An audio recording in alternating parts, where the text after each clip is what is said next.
تو Pakistan Peoples party کا جو آپ اقوام متحدہ میں جب بھٹو صاحب وزیر خارجہ تھے، آپ تب کا ان کی ڈیبیٹس دیکھ لیں اور موجودہ دور میں دیکھ لیں، ہم یہ چاہتے ہیں کشمیر ایشو کے اوپر تمام سیاسی جماعتیں، کوئی بھی مطلب پاکستانی ہو خواہ وہ کسی، وہ کوئی بھی یہ نہیں سمجھتا کہ ہم کوئی الگ ہیں، وہ سب چاہتے ہیں کہ کشمیر آزاد ہو۔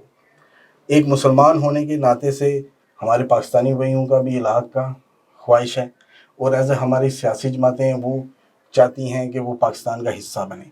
لیکن ہم کہتے ہیں کہ یو این ریزولیشنز کے مطابق جو کشمیر کا ایشو ہے، اس کو جو انہوں نے کہا تھا کہ ان کو حق خود ارادی کا جو ووٹ ہے وہ ان کو دیں، ہمارا یہ رائے صاحب خواہش ہے کہ جو کشمیری ہیں ان کو یہ اختیار دیا جائے کہ وہ اس کا فیصلہ کریں، اپنی قسمت کا فیصلہ کریں کہ وہ پاکستان کے ساتھ جانا چاہتے ہیں، ہندوستان کے ساتھ جانا چاہتے ہیں یا آزاد رہنا چاہتے ہیں۔ یہ ان کے بیسکلی حقوق ہیں۔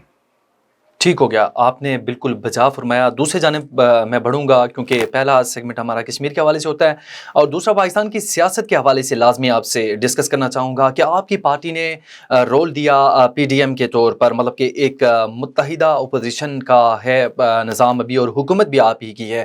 کیا سمجھتے ہیں کہ مہنگائی کا دورہ ہے، اس حوالے سے آپ کیا کہیں گے کہ کیا آپ اسی سچویشن میں جیسے مہنگائی چل رہی ہے اور عام آدمی کے لیے مشکلات بڑھ رہی ہیں، سمجھتے ہیں کہ کیا الیکشن میں جائیں گے تو آپ کے لیے مشکلات نہیں ہوں گی؟ رائے صاحب بیسکلی ہم چونکہ عوامی نمائندے ہیں اور عوام میں اٹھتے بیٹھتے ہیں، وہیں عوام سے ہی ہم بلونگ کرتے ہیں، مڈل کلاس فیملیز سے، تو یہ جو مہنگائی کا ایشو ہے یہ سب کے لیے، اگر ہم آج اس کو ڈیفینڈ کریں تو یہ ایک زیادتی والی بات ہوتی ہے، چونکہ ہم نے عوام سے ووٹ لینا ہے۔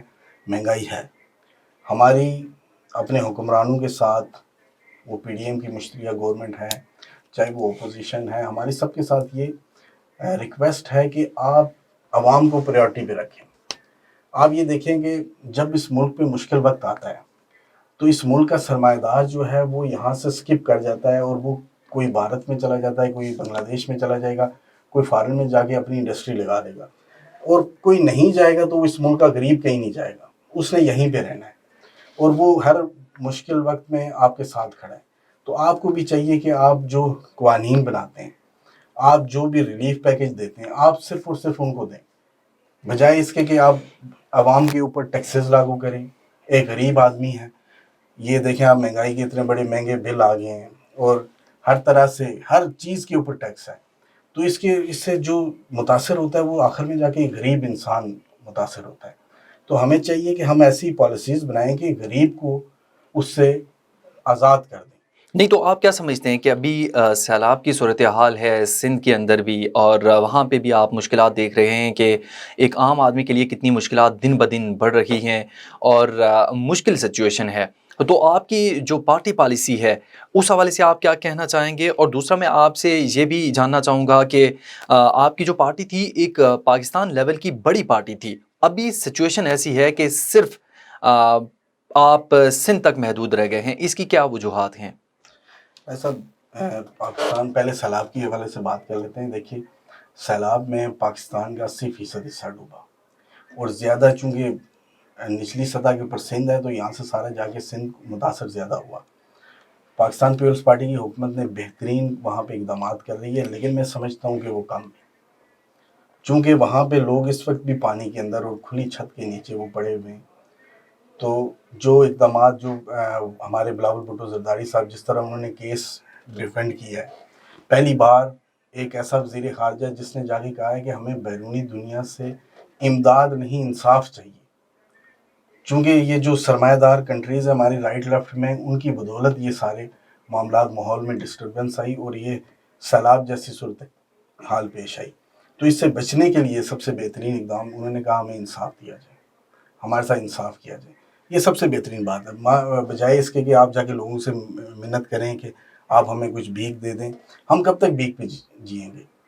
ہمارا ہم یہ کہتے ہیں کہ اس پاکستان کو خود مختار بنائیں، اس کو اپنے پیروں پہ کھڑا کریں۔ پوری دنیا چینج ہو رہی ہے، لیکن ہم آج بھی وہیں پہ رہتے ہیں۔ زرداری صاحب نے 2008 سے 13 تک امریکہ صاحب وہ یہی کہتے تھے کہ ہمیں ایڈ نہیں چاہیے، ہمیں ٹریڈ چاہیے، اس پالیسی کو کنٹینیو نہیں کیا گیا۔ اگر وہ کرتے تو آج بیرونی دنیا کے ساتھ ہمارے روابط مضبوط ہوتے، اور بیسکلی یہ سارا ایک چینل چل کے آپ کو نچلی سطح کے اوپر یہ سارے معاملات آتے۔ آپ ایک کسان فصل اگاتا ہے، اس کی چاول ہے، گندم ہے، آٹا ہے، کوئی فروٹس ہیں، وہ یہاں سے اٹھیں گے اور باہر جب دنیا میں جائیں گے تو اس کا ڈیفینیٹلی اس کو بھی سہولت ملے گی۔ یہ ہم چاہتے ہیں کہ اس کا ایسا سرکل بنایا جائے، اس ملک کے اندر ایسے چیزیں بنائی جائے، جیسے سی پیک کا ایک بڑا اچھا منصوبہ تھا جس سے آپ کا بلوچستان، کے پی کے، اس نے فیسلیٹ ہونا تھا، وہ وہاں سے روٹس بننے تھے اور پوری دنیا اس سے کنیکٹ ہونی تھی۔ وہ آپ دیکھ لیں کہ ان وجوہات کی وجہ سے وہ کھٹائی میں وہ معاملہ پڑا ہوا ہے۔ ایران گیس پائپ لائن اگر وہ کنٹینیو ہوتی تو آج ہماری انڈسٹری تمام گیس کے اوپر ہوتی۔ ایک تو پاکستان میں آج دیکھیں ابھی سردیاں آئی نہیں اور گیس کی شارٹیج ہوگی۔ ہم سمجھتے ہیں کہ یہ جو انٹرنیشنل پروجیکٹس جو ہمارے بھرے ہیں ان کو سیاست کی نظر نہیں ہونا چاہیے، یہ ملکی مفاد کے پروجیکٹ ہیں، اس کو چلنا چاہیے تاکہ اس سے تمام تر طبقہ مستفید ہو سکے۔ دوسری جانب آپ سے میں نے کوشچن کیا ہے کہ پارٹی کے حوالے سے کہ آپ کی پارٹی ایک سندھ کی پارٹی ہو کر رہ گئی ہے، اس کی کیا وجوہات ہیں، آپ کیا سمجھتے ہیں؟ دیکھیے، پاکستان پیپلز پارٹی واحد جماعت ہے جو ایک نظریے کے اوپر اس کا وجود آیا۔ اس سے پہلے مسلم لیگ 1906 میں بنی تو اس کا ایک نعرہ تھا کہ مسلم ہے تو مسلم لیگ میں آ، کوئی نظریہ نہیں تھا۔ پاکستان پیپلز پارٹی کا وجود ایک نظریے پہ آیا اور فقط 2-2.5 سال کے اندر، چونکہ اس نے ایک غریب نچلے طبقے کی بات کی۔ آپ دیکھیں 60 اور 70 کی سیاست دیکھیں، جب بھٹو صاحب نے ڈرائنگ روم سے اٹھا کے عوام میں پوری سیاست لے کے آئے اور غریب انسانوں کو، کسانوں کو اٹھا کے، موچیوں کو، چھوٹے لیول کے کھوکے والوں کو اٹھا کے انہوں نے اسمبلیوں میں پہنچا دیا۔ یہی اصل بات تھی۔ وہ دیکھیے، وہ جو 4.5 سال میں بھٹو صاحب کے دور میں کام ہوئے، آج پاکستان وہی انہی کاموں پہ سروائیو کر رہے ہیں۔ اور پھر دیکھیے کہ ایک بدترین ماشاءاللہ 11 سال کا، جس کا صرف ایک ہی موٹو تھا پیپلز پارٹی کو ختم کرنا۔ انہوں نے MQM بنائی، دہشت گرد تنظیمیں بنائی، کیا کیا بنا کے اس ملک کو کھوکھلا کیا۔ پھر اس کے بعد محترمہ آئی، ایک عورت۔ آپ یہ دیکھیں کہ 80 کی دہائی میں آج ایک عورت جب 10 مردوں میں بات کرتی ہے تو اس کا ہماری کیا ذہنیت ہوتی ہے اس کے لیے۔ اس عورت نے 80 کی دہائی میں پولیٹکس سٹارٹ کی، آئی عوام کی محبت میں، عوام کی اس کے اوپر اس نے جیلیں کاٹی، کیا کیا تشدد اس کے اوپر نہیں کیے گئے۔ آپ کی گورنمنٹ ایک دفعہ آئی تو 1.5 سال میں آپ کو فارغ کر دیا گیا۔ اس کے باوجود اس نے دنیا کی سب سے بہترین ٹیکنالوجی، میزائل کی یہاں اس ملک میں لائی۔ خواتین کے حقوق کے لیے اس نے بے تحاشا کام کیا۔ ہر طرف سے پاکستان پیپلز پارٹی تو ایک نظریہ جو تھا اس کو دبانے کے لیے ایک ایسی قوت نے کام کیا، آپ کے سامنے ہی ہے۔ اور آخر میں جب محترموں کو شہید کیا گیا، وہ پاکستان کا اور پاکستان پیپلز پارٹی کا بلیک ڈے تھا۔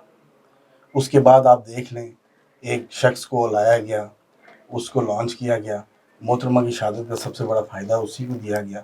آج پیپلز پارٹی مخدوش ضرور ہوئی ہے، لیکن آپ آج بھی پاکستان کے کسی کونے میں چل جائیں، آپ کو پاکستان پیپلز پارٹی کا کارکن ملے گا۔ جی، پاکستان پیپلز پارٹی ختم نہیں ہو سکتی۔ ایگزیکٹلی، ٹھیک ہے۔ آپ کا نظریہ یہ کبھی ختم نہیں ہو سکتا، یہ کسی ٹائم بھی ابھر کے سامنے آ جائے گا اور وہی پاکستان کی فتح ہوگی۔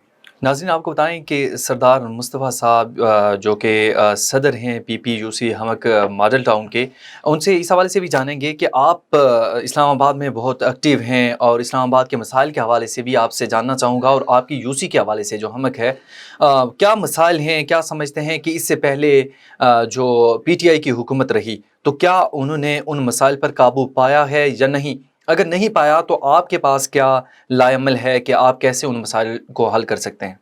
دیکھیے، پاکستان دنیا کی 7ویں ایٹمک سٹیٹ ہے اور اسلامی ممالک کی پہلی، اور ہم اس کے فیڈرل کیپٹل میں بیٹھے ہوئے ہیں۔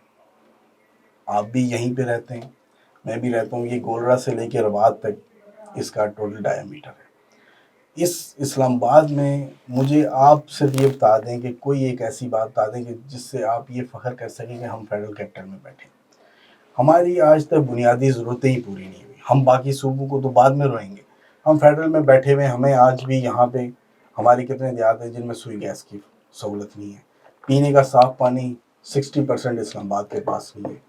ہمارے بے تحاشا ایسے مسائل ہیں کہ جن کو آپ دیکھیں کہ ہمارے پاس 2 ہسپتال ہیں، طب کے معاملے پہ یاد ہے، 2 ہمارے پاس ٹوٹل ہاسپٹلس ہیں، ایک کمپلیکس اور ایک پولی کلینک۔ اگر رات میں کسی شخص کو ایکسیڈنٹ ہوتا ہے یا گولی لگتی ہے تو وہ اس کو 28 کلومیٹر دور ٹریول کر کے یہاں کمپلیکس لایا جاتا ہے۔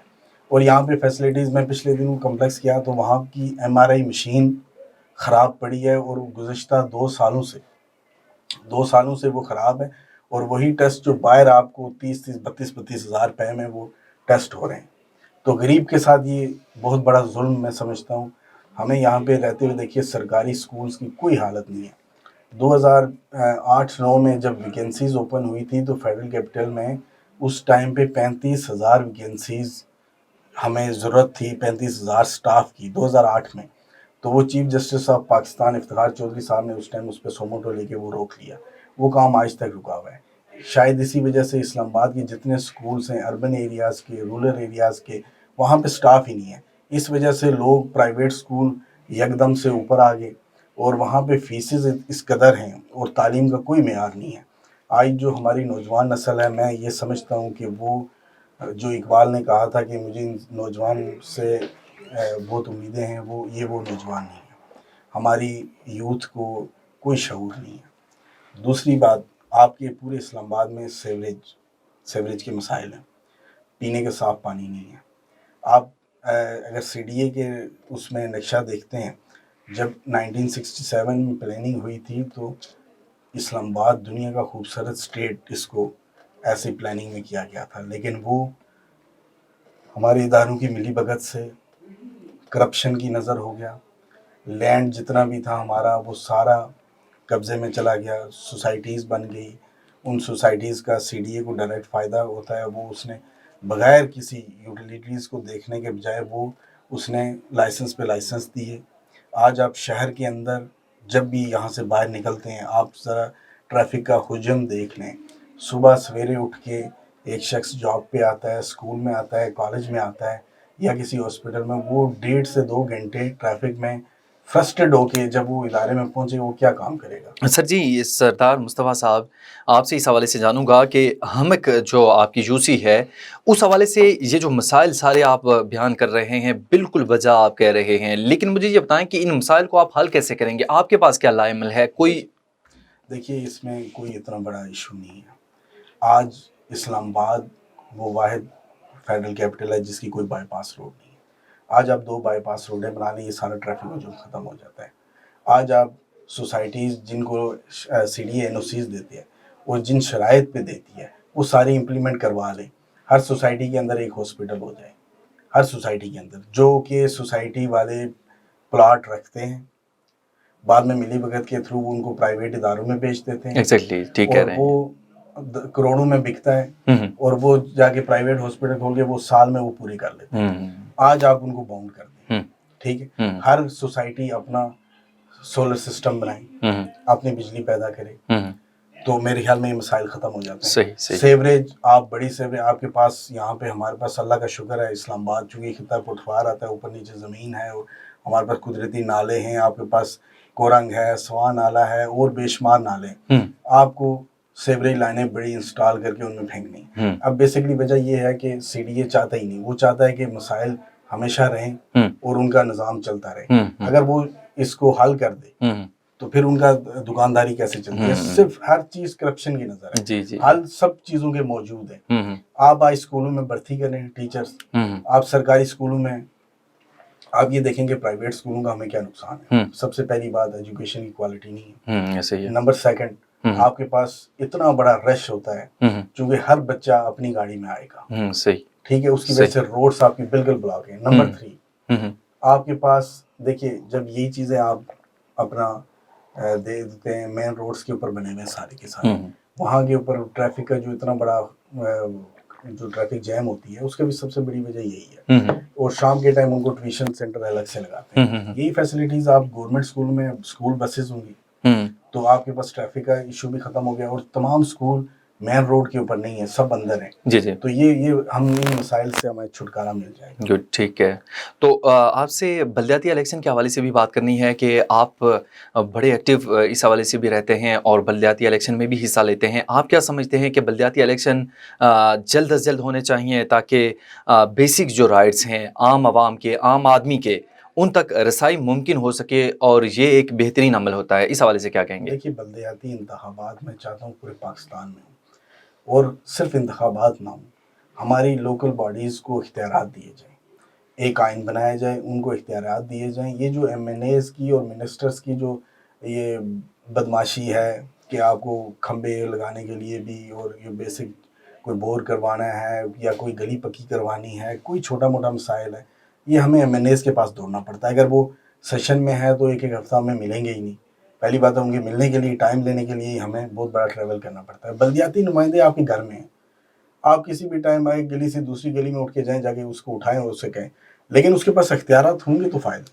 اگر وہ اسی طرح جو یہ پچھلے 5 سال رہے ہمارے بلدیاتی چیئرمینس کے یا کونسلر کے پاس کوئی اختیارات نہیں تھے, اگر وہ اس طرح نظام ہے تو ہمیں نہیں چاہیے. ہم چاہتے ہیں کہ ایک فعال ادارے بنے اور اس کے بعد الیکشن ہوں. اس الیکشنز میں عوام منتخب کر کے لائے اپنے نمائندے. ظاہر ہے عوام سمجھتی ہے جو ان کے پاس جو کام کرتے ہیں وہ ان کو منتخب کر کے لائیں گے تو ڈیفینیٹلی ان کے مسائل حل ہوں گے. یہاں پہ کوئی بڑے مسئلے نہیں ہیں کہ ہم ایسا کریں کہ وہ مشکل آ جائے. میں نے آپ کو بتا دیا سیوریج کا بھی بہترین نظام ہے, آپ کے پاس پانی آپ کے زیر زمین موجود ہے الحمدللہ. کوئی ایسی چیز نہیں ہے کہ جو ناممکن ہو, سب چیز ممکن ہے. بس آپ کو ہل جل کرنی پڑے گی, تھوڑے سے آپ کو اداروں میں بھاگ دوڑ کرنی پڑتی ہے, تھوڑا سا آپ کو اپنا ٹیلنٹ شو کرنا پڑے گا, اور کوئی مسئلہ مسائل. ناظرین آپ کو بتائیں کہ سردار مصطفیٰ صاحب صدر ہیں پی پی یو سی ہمک ماڈل ٹاؤن اسلام آباد سے, ان سے ہم گفتگو کو جاری رکھیں گے اور آپ سے اس حوالے سے بھی جانوں گا آپ کیا سمجھتے ہیں کہ بلدیاتی الیکشن اگر ہو جائیں تو پیپلز پارٹی ایسا کوئی رول آپ کو دے سکتی ہے کہ آپ انڈیپینڈنٹلی کام کر سکیں, مطلب کہ کوئی آپ کی پارٹی میں ایسی رائے کوئی موجود ہے؟ دیکھیے پاکستان پیپلز پارٹی کارکنوں کی جماعت ہے. چونکہ ہماری پوری اسلام آباد میں 101 یو سیز ہیں. 101 یو سیز میں سے میں چاہتا ہوں کہ پیپلز پارٹی کا ہر جماعت اپنے اپنے کینڈیڈیٹ کھڑے کرے تاکہ عوام کے پاس ایک آپشن موجود ہو.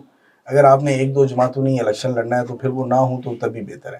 ہر جماعت اپنا کینڈیڈیٹ کھڑا کرے, چاہے اس کو ووٹ ملے نہ ملے, یہ عوام پہ چھوڑ دیں. تو وہ جب کینڈیڈیٹس اپنا جیت کے آگے آتے ہیں تو اس کے بعد وہ پارٹیز ہیں وہ ان کو بھی دیکھنا پڑے گا. اب ایک پارٹی ہے وہ اپنے کارکنوں کو نوازتی ہے تو کارکن بھی اس کے لیے پوری زندگی لڑتا ہے. پاکستان پیپلز پارٹی واحد جماعت ہے جس کے کارکنوں نے پھانسیاں بھی وہ چڑھے, کوڑے بھی انہوں نے کھائے, خود سوزیاں بھی کی. کس وجہ سے کی کہ ان کو لیڈرشپ کی طرف سے ایک محبت ملتی تھی, ایک پیار ملتا تھا, اور ہماری واحد لیڈرشپ ہے جو خود اپنی قربانی دے گئی. اس وجہ سے میں سمجھتا ہوں کہ پاکستان پیپلز پارٹی کے اپنے کارکنوں کے لیے در کبھی بھی بند نہیں ہوتے. پہلے ہم انشاءاللہ اپنی الیکشن لڑیں گے, جیتے ہارے یہ اللہ تعالیٰ نے عزت نوازی ہے, اس کے بعد پارٹی پالیسی انشاءاللہ بہترین رہے گی. سردار صاحب آپ آزاد کشمیر سے تعلق رکھتے ہیں, آپ سے اس حوالے سے بھی جانوں گا کہ کیا آپ آزاد کشمیر کی سیاست میں انٹرسٹڈ ہیں؟ اگر آپ کو وہاں سے کوئی آفر ہوتی ہے وہاں سے اگر الیکشن لڑنے کی اپنے حلقہ احباب سے, تو کیا آپ وہاں بھی جانا پسند کریں گے؟ دیکھیے چونکہ میرا یہاں پہ 30 سال مجھے ہو گئے تو ہم رہتے بھی یہیں پہ ہیں صبح شام. میں یہ سمجھتا ہوں کہ مجھے اپنے حلقے میں پذیرائی بڑی الحمدللہ ہے. انہوں نے مجھے رابطہ بھی کیا تھا بھی بلدیاتی الیکشن کے حوالے سے, لیکن میں نے ان کو بولا میں وہاں پہ رہتا نہیں ہوں. یہ ناانصافی ہے کہ میں صرف اپنی لالچ کی اس کے عوض وہاں چلا جاؤں اور وہاں میں ایک ہفتہ رہوں اور واپس اسلام آباد آ جاؤں. میں یہاں رہتا ہوں, یہیں جینا مرنا ہے میرا, یہیں پہ اپنے لوگوں میں بیٹھتے اٹھتے ہیں, یہیں ان کی خوشی غم میں شامل ہوتے ہیں, تو میرا حق بنتا ہے یہیں سے الیکشن لڑنا. ٹھیک ہو گیا, بالکل ٹھیک ہے جی, آپ نے بالکل بجا فرمایا کہ وہاں پہ بھی جو لوگ ہیں وہ اپنے رائٹس کو استعمال ڈیفینیٹلی وہ اگر وہاں پہ رہتے ہیں تو ان کو آپ اتنا وہ دے رہے ہیں کہ وہ وہاں سے الیکشن لڑیں, تو یہ بہت اچھی بات ہے. آپ سے جو ابھی موجودہ صورتحال ہے, اسلام آباد میں دھرنا کرنے جا رہی ہے پی ٹی آئی, اور پی ٹی آئی نے اس سے پہلے بھی دھرنے کیے ہیں. جب آپ کو وہ حکومت میں تھے اس وقت آپ بھی دھرنے کرتے تھے, مینز پیپلز پارٹی اور پی ایم ایل این بھی, اور آپ کہہ سکتے ہیں کہ مولانا فضل الرحمان کی جماعت نے بھی دھرنے کیے. آپ کیا سمجھتے ہیں کہ اتنی انڈیپینڈنس ہونی چاہیے, آزادی اظہار رائے, اور انہیں دھرنا کرنے دیا جانا چاہیے یا نہیں؟ پاکستانی تحریک انصاف کے حوالے سے جو سوال آپ نے کیا ہے نا, تو آپ کو بھی پتہ ہے, آج ہمیں بھی سب کو بھی یہ لیکس وغیرہ بھی ہو رہی ہیں, بہت سارے مسائل ہیں کہ 2014-15 میں جب انہوں نے دھرنا دیا تو ان کے ساتھ کون سی قوتیں تھیں, آج وہ ساتھ چھوڑ گئی. آج ان کے لیے وہ پلیٹ فارم نہیں رہا, نہیں تو وہ ابھی تک دھرنا دے چکے ہوتے. جس طرح عمران خان صاحب اقتدار کی کرسی پہ بیٹھنا چاہ رہے ہیں, جتنی جلدی وہ جو کوششیں کر رہے ہیں, تو وہ کب کا دھرنا دے چکے ہوتے. رہی بات پاکستان پیپلز پارٹی کی دھرنے کی, پاکستان پیپلز پارٹی نے کوئی دھرنا نہیں دیا, لانگ مارچ کیا تھا جو ایک لیگل رائٹ ہے.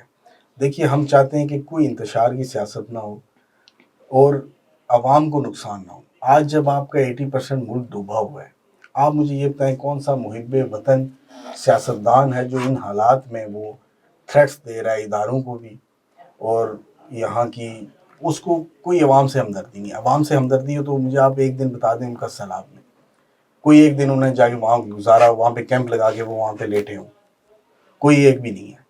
ان کے اپنے کے پی کی گورنمنٹ ڈیفالٹ کر رہی تھی اور فیڈرل گورنمنٹ نے ان کو فنڈ دے کے بچایا.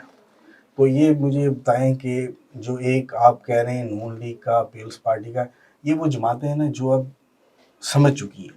پاکستان پیپلز پارٹی دیکھیے آپ، وکی لیکس آئی، پنڈورا لیکس آئی، پناما لیکس آئی، اور کتنے رپورٹیں آئی. کسی ایک میں مجھے آپ پاکستان پیپلز پارٹی کا کردار بتا دیں. آصف علی زرداری صاحب کے حوالے سے کوئی کرپشن کی رپورٹ آئی ہو. یہ ابھی جو آڈیو لیکس ہو رہی ہیں سب کی ہیں لیکن پاکستان پیپلز پارٹی کی نہیں. تو آپ کیا سمجھتے ہیں؟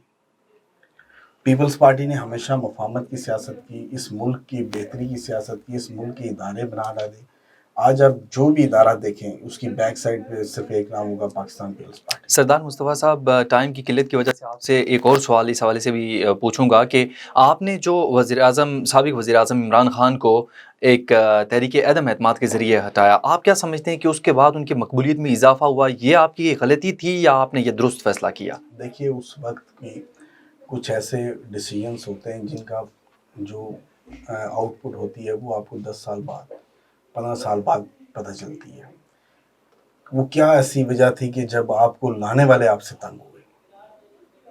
کوئی تو وجہ ہوئی ہوگی جنہوں نے اتنے پیار سے، اتنے لاڈ سے، اتنی آزادی دے کے ایک شخص کو اٹھا کے اتنے ارمانوں سے اقتدار میں لائے. اور آپ یہ دیکھیں کہ سٹارٹنگ گورنمنٹ میں D G I S P R briefing دیا کرتے تھے پی ٹی آئی کی گورنمنٹ کے حوالے سے. اور یہ جو آپ آج آزادی رائے اظہار کی بات کر رہے ہیں تو یہ سب سے بڑی جو قوانین، دشمن شکن قوانین آئے وہ پی ٹی آئی کے دور میں ہی آئے. آپ کو میڈیا کو بلیک آؤٹ کیا گیا، کتنے مسائل آپ کے لیے کھڑے کیے گئے. اور آپ کو یاد ہوگا جنرل غفور صاحب کی وہ پریس کانفرنس جس میں انہوں نے کہا تھا کہ آپ 6 مہینے آپ ان کے لیے ان کا خیال کریں، نرم رویہ رکھیں ان کے لیے. تو اتنے سب کچھ ہونے کے باوجود وہ کیا ایسی وجہ ہوئی کہ وہی آپ سے ناراض ہوئے اور اس شدت سے ہوئے کہ انہوں نے آپ کو نکالنا اس اتنی جلدی میں سمجھا. اور وہاں پہ ملک دیکھیے آپ کے کس لیول کے اوپر تھا. جو ہی آپ کی گورنمنٹ چینج ہوئی، new team I, Bilawal Bhutto Zardari صاحب وزیر خارجہ بنے، انہوں نے انٹرنیشنل دورے کیے اور پوری دنیا کو دکھایا. آپ دیکھیں کہ جہاں پہ آپ کا امریکن پریزیڈنٹ آپ کی فون کال نہیں اٹھاتا تھا، آپ کو ملنا پسند نہیں کرتا تھا، وہاں پہ آج انہوں نے سب دروازے کھول لیے. آپ گرے لسٹ سے بھی فارغ ہو گئے. اب آپ کے لیے بہترین آج اجلاسوں میں آپ دیکھیں پاکستان کی تعریف ہو رہی ہے ہر طرف سے. ہر دوست ممالک بھی اٹھ کے آ گئے ہیں، وہ کہتے ہیں اب یہ جو قیادت آئی ہے ہمیں اس پہ اعتماد ہے. تو اس میں کوئی تو وجہ ہوگی. باقی بات آپ یہ کہہ رہے ہیں کہ جو ایک نظریہ، یا جو ایک نظریہ تو نہیں کہہ سکتے آپ اس کو، ایک انہوں نے ایبسلیوٹلی ناٹ کا ایک سلوگن دیا، وہ بھی آج غلط ثابت ہو رہے ہیں. آپ کی جو لیکس آ رہی ہیں ان میں آپ کو صاف واضح خان صاحب کی آواز میں ہی پتہ چل رہا ہے کہ انہوں نے کہا کہ ہم نے عوام کو بیوقوف بنانا ہے. وہ بیوقوف کتنی دیر بنائیں گے یہ اب ہم نے دیکھنا ہے. اور یہ وہی لوگ ان کے ساتھ ہیں جو ان کے ساتھ پہلے تھے، انہیں کو انہوں نے بیوقوف بنایا. وہ پہلے بھی بیوقوف بنے ہیں 22 سال کی جدوجہد پہ، اور اب بھی انہوں نے ایبسلیوٹ ناٹ پہ ان کو بیوقوف بنا لیا. تو یہ انہوں نے سوچنا ہے، ہم نے نہیں سوچنا. سردار صاحب، آپ سے آخری کوسچن کروں گا کہ آپ ایز صدر یو سی ہمک ماڈل ٹاؤن اسلام آباد سے اپنی عوام کے لیے اور ایز بلدیاتی نمائندہ بھی ڈیفینیٹلی آپ نے الیکشن میں شرکت کرنا ہوتی ہے اور حصہ لیتے ہیں بڑے براڈ لیول پر، اور پارٹی جو پالیسیز ہیں اور پارٹی کا جو نظریہ ہے اس کو لے کر آپ آگے بڑھتے ہیں. تو آپ عوام کے لیے کیا پیغام دیں گے اس معاشی بحران کے اندر، اس مہنگائی کے دور کے اندر؟ آپ کا پیغام عوام کے لیے کیا ہوگا؟ دیکھیے ہم اپنی عوام کے ساتھ ہیں. کوئی بھی مشکل ہوتی ہے ہم سارے انہیں کے ساتھ صبح شام. ہمارے ایریاز میں ماڈل ٹاؤن ہومک چونکہ وہ اینڈ کارنر ہے، سی ڈی اے اس کو اپنا ایریا سمجھتا نہیں. سی ڈی اے اسلام آباد کو فیصل مسجد سے فیض آباد تک سمجھتا ہے. جو ہمارا ایریا ہے وہ بالکل ایک سائڈ کارنر ہے، لیکن اس کے باوجود ہم بھاگ دوڑ کر کے اپنے مسائل کے حل کے لیے کوشش میں لگے ہوئے ہیں. ابھی حال ہی میں آپ کو بتاؤں کہ ہمارے جو انجمن تاجران ماڈل ٹاؤن ہومک ہیں، چونکہ ماڈل ٹاؤن کی جو اس میں 6 سے 7 ہزار گھر ہے، اور سی ڈی اے نے ٹوٹل 2 سے 3 مارکیٹس دی ہیں جن میں 8 شاپس ہیں. تو سی ڈی اے نے وہاں پہ اپنے لے آؤٹ پلان میں ماڈل ٹاؤن کے مرکز کے لیے ایک جگہ مختص کی تھی، جو بعد میں انہوں نے ڈی ایچ اے کے ساتھ مل کے ان کو سیل آؤٹ کر دی۔ اب ایشو وہاں پہ بنا ہوا ہے ہمارے پاس، چونکہ 7-8 ہزار گھر ہیں، اور وہاں پہ جو کہ ہماری یو سی سے 3 یو سیز بنی ہیں، ہماری ٹوٹل پاپولیشن جو ہے وہ 60 سے 70 ہزار ہے۔ گردنواں میں دیہات لگتے ہیں اور سامنے انڈسٹریل اسٹیٹ لگتی ہے، اس کے اندر بے تحاشا مزدور کام کرتے ہیں۔ پیپسی فیکٹری ہے آپ کی، کوکا کولا انٹرنیشنل فیکٹری ہے، میڈیسنز کی آپ کی 7-8 فیکٹریز ہیں۔ تو وہ سارے کا جو حجم لوڈ ہے وہ ماڈل ٹاؤن پہ ہے۔ تو وہاں پہ انہوں نے شاپس نکالی تھی جو مین روڈ کے اوپر ہیں، اور چیئرمین سی ڈی اے نے باقاعدہ پرمیشن دی تھی کہ جب تک ہم آپ کو مرکز نہیں بنا کے دیتے تو آپ اس کو آن کریں، آپ اس کو جاری رکھیں۔ اب وہ آئے دن سی ڈی اے کیا کرتا ہے کہ وہاں پہ آپریشن کرتا ہے، کر کے وہ انجمن تاجران کو پریشان کرتا ہے۔ ہماری گورنمنٹ سے یہ ریکویسٹ ہے، میں چونکہ عوامی نمائندہ ہوں، میرا کوئی کاروبار وہاں پہ نہیں ہے، لیکن ہم انہی لوگوں میں اٹھتے بیٹھتے ہیں، وہ ہمارا حصہ ہیں۔ ہم چاہتے ہیں کہ ان کو انصاف دیا جائے، یا تو ہمیں مرکز بنا کے دیں، یا کوئی اس کا کوئی اور حل نکالا جائے جس کی وجہ سے تاجران پریشان نہ ہوں۔ ایک طرف آپ دیکھیں مہنگائی ہے، بے روزگاری ہے، اور اس کے اوپر جا کے یہ آپریشن کر کے ان کو تنگ کرتے ہیں، تو اس کا کوئی لائحہ عمل ہونا چاہیے۔ سردار مصطفیٰ صاحب، آپ کی قیمتی ٹائم کا انتہائی میں مشکور ہوں، آپ کا بہت بہت شکریہ، آپ ہمارے پروگرام میں آئے۔ ناظرین، آپ نے پروگرام سنا، یقیناً آپ کو پروگرام پسند آیا ہوگا۔ سردار مصطفیٰ صاحب کی باتیں آپ نے سنی، پی پی کے یہ صدر ہیں یو سی ہمک سے، ماڈل ٹاؤن اسلام آباد سے، اور اہم ترین رول اپنا یہ دے رہے ہیں، ان کے لیے بھی نیک خواہشات ہیں۔ اگلے پروگرام تک کے لیے اجازت دیجیے، اللہ نگہبان۔